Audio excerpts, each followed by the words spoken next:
Welcome to Who Pears, the mini-series about pears and all their delicious, delicious varieties. First up is the Bartlett. In the US and Canada, we call this a Bartlett pear. But if you're one of my more international viewers, you might call this a Williams pear. In fact, there's over 150 different synonyms for this particular pear. Outside of Asia, it is the most commonly produced pear in the world. Let me tell you the origin story about this little guy. So this pear was actually called the Bon Chrétien, or Good Christian Pear.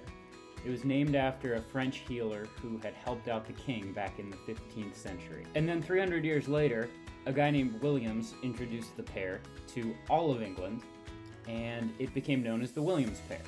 Then someone brought some Williams trees to the United States and planted them on an estate in Massachusetts.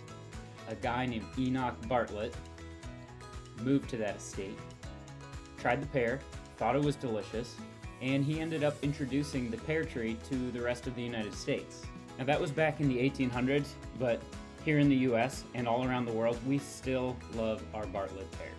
Now close your eyes and picture a pear, any old pear.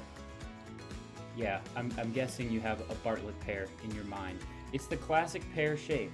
It's also the most commonly canned pear.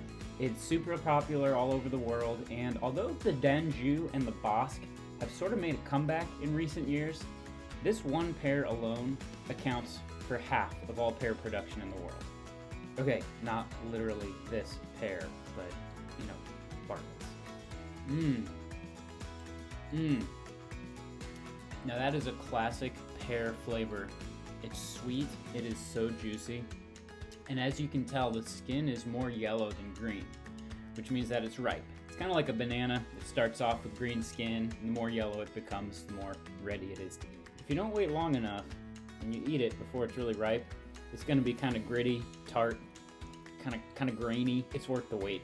Bartlett trees can produce for up to 100 years, so it might be worth planting one of your own. Thanks for joining me for the premiere of Who Pears? I pear. And I think you pear too. We'll see you next time.